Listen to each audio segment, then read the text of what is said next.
नमस्कार दोस्तों, story by are के में आप सभी का स्वागत है। आज की कहानी है जैसे को तैसा। 72 वर्षीय सविता जी जब अपने घर में सोफे पर बैठी गर्मा गर्म चाय और पकोड़ों का मजा ले रही थी, तभी उनकी पड़ोसन गंगा जी, जो उनकी ही हम उम्र हैं, वहां आई और कहने लगी कि वाह सविता, तुमने तो हवा का रुख ही बदल दिया। हमारे लिए तो तुम एक प्रेरणा बन गई हो। तभी सविता जी की बहू विधि गंगा जी के लिए भी चाय और पकोड़े लेकर आई, तो गंगा जी ने ताना मारते हुए कहा, यह काया पलट कैसे हो गया? मुझे तो यकीन ही नहीं हो रहा है। इस पर सविता जी मुस्कुरा उठी और कहा, समय है गंगा, जो किसी का नहीं होता। बस सही समय पर सही फैसले लेने की जरूरत है। हाँ सविता, तुमने बिल्कुल सही कहा, पर इसके लिए बहुत साहस दिखाने की जरूरत है। पर हर औरत इतना साहस नहीं बटोर पाती। काश कि तुम्हारी जितनी हिम्मत हमें भी आती। अब क्या कहूँ तुमसे अपनी बात सविता। घर मेरे पति ने बनवाया, घर में रखी एक एक चीज मेरी है, पर आज उस घर में मेरी नौकरों जैसी हालत है। कोई पानी तक के लिए नहीं पूछता है। पति क्या गए, साज श्रृंगार के साथ साथ अपने ही घर में रहने की इज्जत भी मेरी चली गई। सोच, तुझसे मिलने के लिए अपने बेटे बहू से मुझे इजाजत लेनी पड़ी। उसमें भी उन्होंने मुझे कितनी हिदायत दे दी कि तुमसे घर की बातें ना करूं और तुमसे मिलना जुलना कम कर दूं, वरना कहीं मैं तुम्हारी तरह उन्हें भी अपनी जायदाद से बेदखल न कर दूं। पर मैंने भी कह दिया, मुझ में सविता जैसी हिम्मत कहाँ। गंगा जी अपने दुख भरी कहानी अपनी पड़ोसन सविता जी से कर रही थी। सविता जी बोली, नहीं गंगा, हिम्मत और हौसला तो औरत अपनी माँ के पेट से लेकर आती है, लेकिन जिस दिन दुख सहने की सीमा खत्म हो जाती है, उस दिन हम अपनी हिम्मत दिखाते हैं।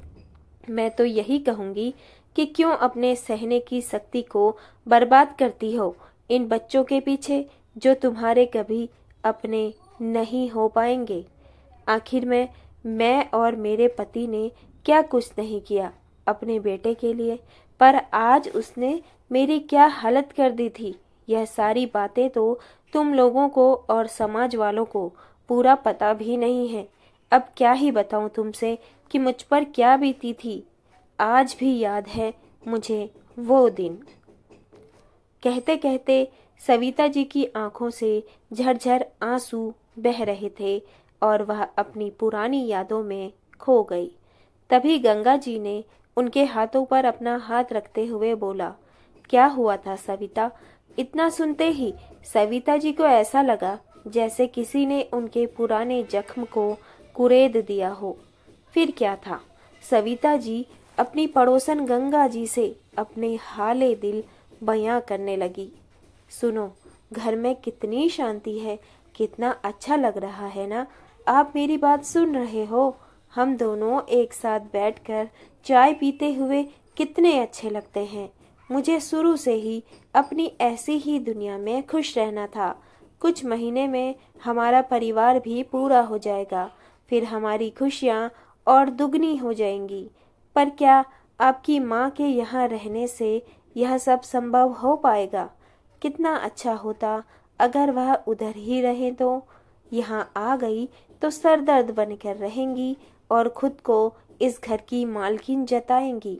सोचो, अब उनकी बुरी नज़र अगर मुझ पर और मेरे बच्चे पर पड़ी और कल को कुछ ऊंच नीच हो गया तो हम क्या करेंगे? गर्भवती विधि अपने पति सुमित से कहती है। सुमित बोला, हाँ यह बात तो है, पर किया क्या जा सकता है? माँ को हमेशा घर से बाहर भी तो नहीं रखा जा सकता ना। रिश्तेदार और आस पड़ोस के लोग तुरंत सवाल जवाब करने लगेंगे। जब तक पापा का क्रियाक्रम था और उसके बाद 1.25 महीना तो वो गांव में रह गई, पर कभी न कभी तो यहाँ लौटकर जरूर आएंगी। सुमित की बात अभी खत्म भी नहीं हुई थी कि घर के बाहर से रिक्शे की घंटी की आवाज आई। विधि ने उठकर देखा तो उसकी सास सविता जी रिक्शे पर ढेर सारा सामान के साथ बैठी इंतजार कर रही थी कि बेटा बहू में से कोई तो आए और उनका हाथ पकड़कर थोड़ा नीचे ही उतार दे, पर कोई नहीं आया। सुमित ने कहा, अरे विधि, इस वक्त कौन आया है? विधि मुंह चमकाते हुए बोली, और कौन आएगा, शैतान का नाम लो और शैतान हाजिर, तुम्हारी माँ आई है, कहकर वह दरवाजा खोलकर वापस अपनी चाय खत्म करने लगी। थोड़ी देर तक सविता जी इंतजार करती रहीं, फिर रिक्शे वाले से बोली, बेटा तुम ही थोड़ी मदद कर दो और सामान दरवाजे तक पहुंचा दो। रिक्शे वाले ने अपनी इंसानियत दिखाई और उनका हाथ पकड़कर नीचे उतारा और सभी सामान को दरवाजे पर छोड़कर फिर वापस चला गया। सविता जी जैसे तैसे सामान को खींचकर बढ़ती हुई घर में प्रवेश हुई। उन्होंने बेटे बहू की तरफ देखा, लेकिन दोनों ने ही उनकी तरफ देखने की जरूरत तक नहीं समझी। बेटे बहू की ऐसी बेरुखी देखकर उनका दिल रोने को हुआ, क्योंकि जिस उम्मीद के साथ हजारों सपने लिए सविता जी अपने बेटे बहू के पास आई थी, वो तो पूरी तरह से टूट जो चुके थे। जैसे तैसे सविता जी अपने कमरे की तरफ जाने ही लगी थी, इतने में विधि अपनी सास को रोकते हुए बोली, अरे अरे माँ जी, उधर कहाँ जा रही हैं? अब वह आपका कमरा नहीं है, आपका सारा सामान स्टोर रूम में रख दिया है। सविता जी एक पल को रुकी और बहू को देखते रह गई, फिर कुछ न बोल पाई। बहू की इस बात ने तो उनको और भी तोड़ कर रख दिया। हैरान सी सविता जी बस आंखों में आंसू लिए अपने रूम में आ गई। विधि ने धीरे से सुमित के हाथों पर चींटी मारी और इशारे से उसे माँ को कहने को कहा। तब सुमित ने माँ की तरफ देखते हुए बड़ी बेफिक्री से कहा, माँ, आपको उस बड़े कमरे की क्या जरूरत है? पहले तो पापा थे, पर अब तो वह भी नहीं है। अब आप दादी बनने वाली हैं, तो इतनी कुर्बानी तो आपको देनी ही पड़ेगी। इसीलिए आपका सामान स्टोर रूम में शिफ्ट कर दिया है। वैसे भी बड़ा कमरा तो घर के स्वामी का होता है, और अब पापा के जाने के बाद इस घर का करता धरता अब मैं ही हूँ, तो इस घर का स्वामी भी मैं ही हुआ, और अब सबको मेरी बात माननी ही पड़ेगी। सविता जी की आंखों में अभी भी आंसू थे। उन्होंने स्टोर रूम के पास बने छोटे से कमरे की तरफ देखा तो सुमित बोला, वो क्या है ना माँ, विधि की डिलीवरी के लिए उसकी बहन और माँ आ रही है। उन्हें परेशानी नहीं होनी चाहिए, तो इसी कारण वह रूम उनके लिए रखा है। और गेस्ट रूम में तो आपको पता है मेहमान आते रहते हैं। अब वह कोई मेहमान थोड़ी ना है, वह तो घर की ही है। कल को बच्चा होगा, कोई प्रोग्राम करेंगे, तो कोई ना कोई मेहमान आएगा, तो उससे पहले उस रूम को खाली करके रखना पड़ेगा। इसीलिए गेस्ट रूम को हाथ भी नहीं लगाया। ठीक किया ना माँ? सुमित की बात सुनकर सविता जी के पैरों तले जमीन खिसक गई। उन्हें महसूस हो रहा था कि उनके पैरों को जंजीर से बांध दिया गया हो और अपने ही घर से बाहर जाने को कहा जा रहा हो। वह चुपचाप स्टोर रूम की तरफ चलती जा रही थी।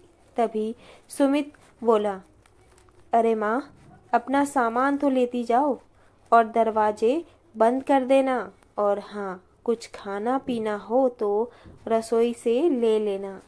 सविता जी उल्टे पांव दरवाजे के पास आई और अपने सामान को घसीटते हुए रूम में ले गई। रूम में आकर देखा तो एक पुरानी चारपाई थी, वो भी पुरानी। एक अलमारी और एक पुराना टेबल रखा हुआ था, जिससे ममता जी कई बार फेंकने की बात करती थी, पर उनके पति रामनाथ जी उसे फेंकने नहीं देते थे और कहते थे कि अरे खराब थोड़ी ना हुआ है, क्या पता कब काम आ जाए। अब उन्हें क्या पता था कि एक दिन यह सब सामान उनकी पत्नी के ही काम आएगा। आंखों में आंसू लिए वह चारपाई पर बैठ गई और सोचने लगी, अभी 2 महीने पहले तक तो सब कुछ ठीक था। बेटा बहू क्या पिता के डर से उनकी सेवा करते थे? घर में हंसी खुशी का माहौल रहता था। रिटायरमेंट के बाद एक दिन रामनाथ जी ने अपने गांव जाने की जिद की तो सविता जी ने बहुत मना किया था कि रहने दीजिए, अभी बहू का 5वां महीना चल रहा है, ऐसे में उसे छोड़कर जाना ठीक नहीं है, फिर उसके मायके वाले क्या कहेंगे। रामनाथ जी का बहुत मन था तो बेटा बहू के कहने पर वह रामनाथ जी के साथ गांव चली गई। वहां पर जेठ जेठानी, देवर देवरानी, पूरा परिवार था। वहां जाने के कुछ दिन बाद ही अचानक रामनाथ जी की तबीयत ऐसी बिगड़ी कि सुधरी ही नहीं और कुछ घंटों में उन्होंने दम तोड़ दिया। सब कुछ जैसे वहीं रुक गया हो। उनका अंतिम संस्कार भी गांव में ही हुआ। 15 दिन के कार्यक्रम होने के बाद सुमित और विधि तो वापस चले आए, लेकिन सविता जी को उनकी जेठानी ने वहीं रोक लिया, यह कहकर कि 1.25 महीने बाद ही अपनी जगह जाना। 1.25 महीने बाद जब सविता जी आना चाह रही थी तो सुमित बोला, थोड़े दिन और रुक जाओ, बार बार आने जाने में पैसे खर्च होते हैं और फिर विधि की डिलीवरी के बाद आप वहाँ जा नहीं पाएंगी। यह कहकर वह कुछ दिन और ठहर गई। आज 2.5 महीने बाद जब वह घर लौटी तो वह बिल्कुल अकेली थी। वहां तो पूरा परिवार छोड़ने आया था, पर यहाँ घर के दरवाजे से सामान उतारने भी कोई नहीं आया।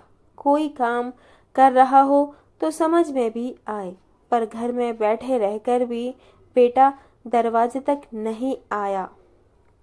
सविता जी ने तो उम्मीद भी नहीं की थी कि 2.5 महीने में उनकी पूरी दुनिया इतनी बदल जाएगी कि उनको अपने कमरे से स्टोर रूम तक पहुंचा दिया जाएगा।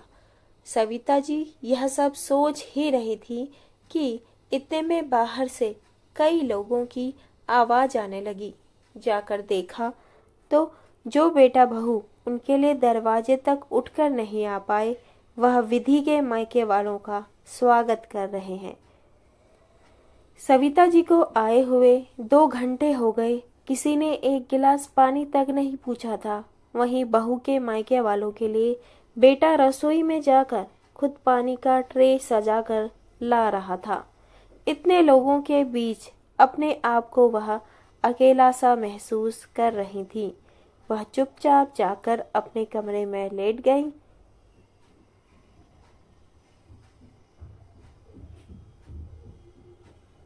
2 घंटे तक कमरे में बैठी रही, लेकिन कोई चाय न कोई नाश्ता, कुछ भी नहीं मिला। 2 घंटे बाद जब सब वापस चले गए तो सविता जी बाहर निकल कर आई। उन्हें बहुत जोर से भूख लग रही थी। वह उठकर रसोई में गई। रसोई में खाने के लिए कुछ भी नहीं था, क्योंकि शायद खाना भी बाहर से मंगवाया गया था। तभी विधि रसोई में आई और बोली, क्या ढूंढ रही है? देखिए, खाना तो बचा नहीं है और मुझे याद भी नहीं रहा कि आपके लिए भी खाना रखना है, तो आप दूध ब्रेड खा लीजिए या फिर अपने लिए कुछ बना लीजिए। मेरी हिम्मत नहीं है कि मैं खाना बनाऊंगी। इतना कहकर विधि रसोई से बाहर आ गई। अब सविता जी की हिम्मत भी नहीं थी कि वे अपने लिए कुछ बनाती।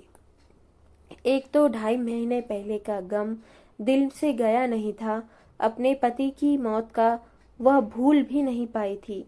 फिर बेटे बहू का दिया हुआ यह दर्द उनसे सहन नहीं हो पा रहा था। उन्होंने चुपचाप एक गिलास पानी पिया और वापस अपने कमरे में चली गई। बहुत देर तक वे अपने पति की तस्वीर देखकर आंसू बहाती रही। फिर याद आया कि वहां से निकलते समय उनके देवरानी ने रास्ते में खाने के लिए पूरियां और अचार पैक करके दिया था, जिसमें से उन्होंने सिर्फ 2 पूरी ही खाई थी। उन्होंने अपनी पोटली खोली तो पूरी बची हुई थी। उसे खाकर ही अपना पेट भर लिया और चारपाई पर लेट गई। देर रात सोने की वजह से सुबह लेट से नींद खुली तो बाहर से हंसी ठहाकों की आवाज आ रही थी। उठकर देखा तो सब नाश्ता कर रहे थे और चाय भी पी रहे थे। सबकी प्लेट में गर्मा गर्म जलेबियां थी। सविता जी को देखते ही सब चुप हो गए। इतने में सुमित बोला, माँ अपने कमरे में बैठिए, आपका नाश्ता कमरे में ही आ जाएगा। बेटे की बात सुनकर सविता जी वापस अपने कमरे में उल्टी पांव चली आ गई। थोड़ी देर बाद सुमित चाय नाश्ता लेकर कमरे में आया और देते हुए बोला, माँ लो, खा लो और भगवान के लिए जहां तक हो सके कमरे में ही रहना। सविता जी बेटे से कुछ पूछती, इतनी उनकी हिम्मत कहाँ। बेटा बोला, देखो माँ, मुझे पता है कि आपको पापा के जाने का बहुत दुख है, लेकिन कर भी क्या सकते हैं, उनकी तो उम्र हो गई है थी, इसीलिए वह चले गए। लेकिन आप यूं दुखी चेहरा लेकर बार बार विधि के सामने आओगी तो होने वाले बच्चे पर गलत असर पड़ेगा। वह अपनी माँ के लिए ऐसा कैसे सोच सकता है। उसकी माँ विधवा है तो क्या उसका साया उसकी पत्नी और उसके होने वाले बच्चे के लिए अच्छा नहीं है। अभी 2 दिन में उसने मुझे कितना कुछ दिखा दिया है। लगता है आगे चलकर यह दोनों तो मेरी जिंदगी नरक बना देंगे। बोलते बोलते सविता जी रो रोकर बेहाल सी हो गई थी। चाय नाश्ता भी उन्होंने नहीं किया। आज उनके आंसू पोंछने वाला भी कोई नहीं था। आखिरकार बहुत देर तक रोने के बाद जब वह थक गई तो खुद चुप हो गई। अपने पति की बातों को याद करने लगी कि वह कैसे उन्हें हौसला देते थे और सही समय पर निर्णय लेने को कहते थे। आखिरकार उन्होंने भी कुछ निर्णय लिया। रात को जब सुमित और अपने ऑफिस से घर आया और अपनी पत्नी और सास के साथ बैठकर जब हंसी मजाक कर रहा था, उस समय सविता जी उसी कमरे में आ गई और वहीं सोफे पर आकर बैठ गईं। उनके आते ही दोनों चुप हो गए।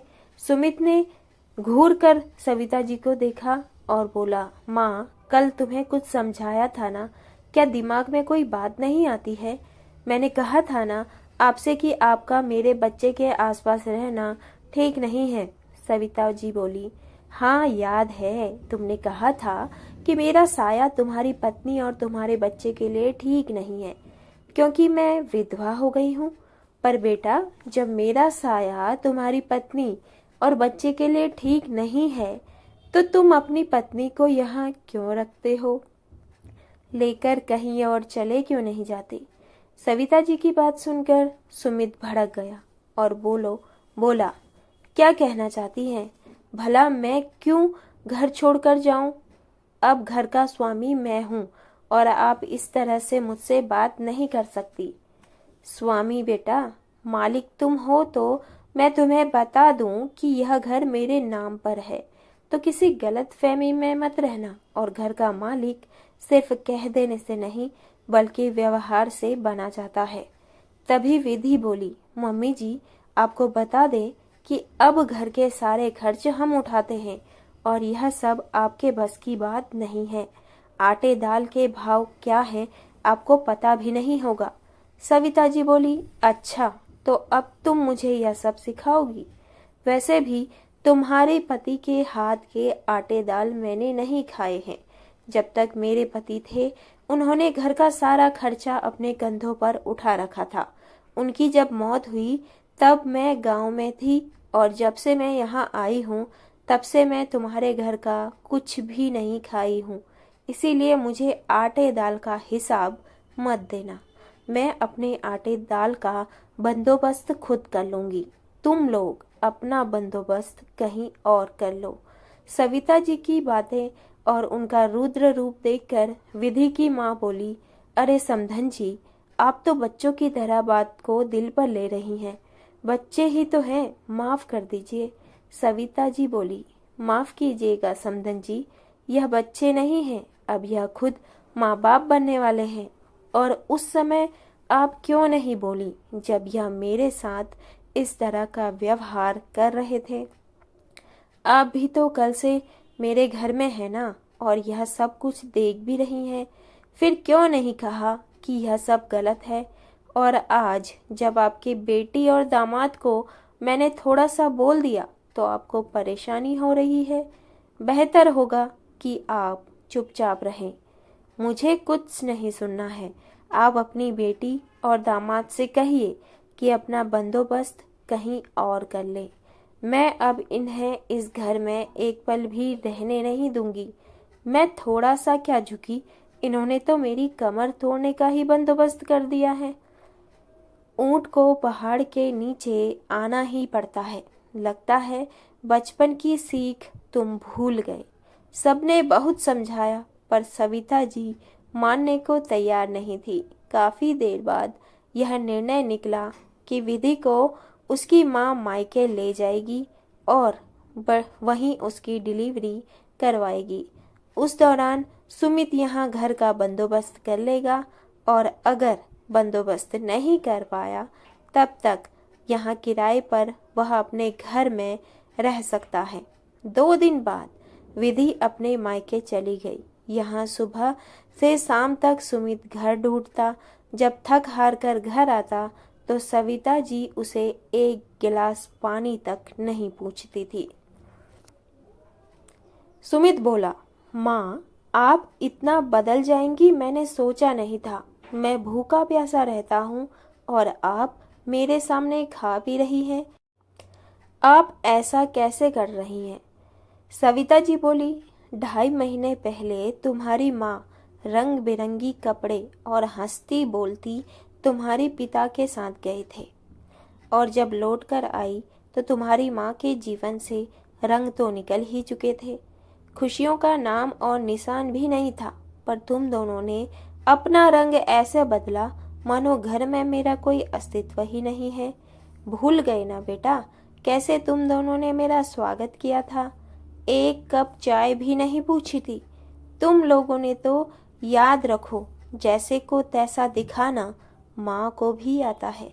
जल्दी से जल्दी अपना बंदोबस्त करो या फिर 1 महीने का किराया मेरे हाथ में रखो। इतना कहते हुए सविता जी चाय का स्वाद लेने लगी और सुमित वहीं खड़ा अपनी गलतियों पर पछता रहा था। फिर बहुत हिम्मत करके अपनी माँ से कहा, माँ, मुझे अपनी गलती का एहसास हो गया है, मुझे माफ़ कर दो। विधि की डिलीवरी का समय भी आ गया है। वहाँ उसके मायके में सारी सुविधाएं नहीं हैं और मेरा भी बहुत मन है कि मेरा पहला बच्चा अपने घर में हो।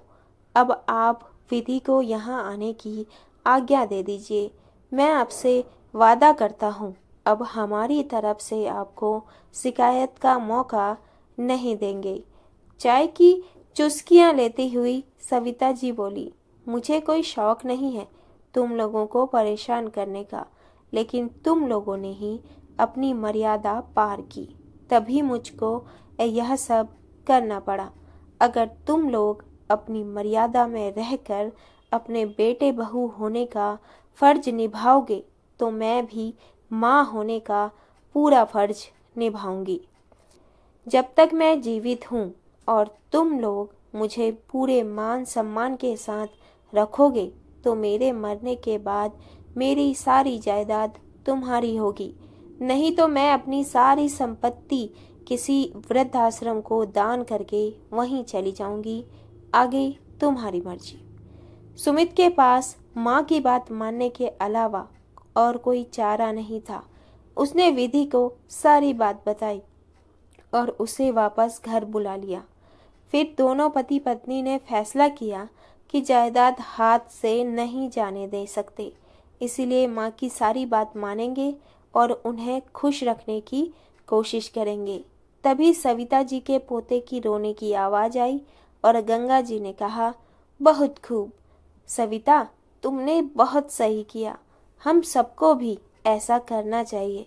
तुमसे प्रेरणा लेकर अब मैं भी अपने मान सम्मान के लिए आवाज़ उठाऊंगी। तभी गंगा जी वहाँ से चली गई।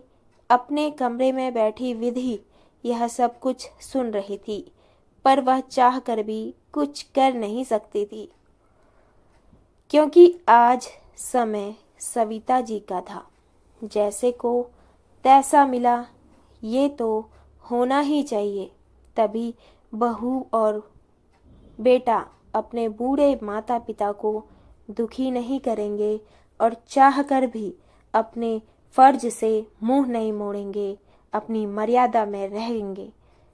तो दोस्तों, यह कहानी आपको कैसी लगी कमेंट बॉक्स में ज़रूर से बताइएगा।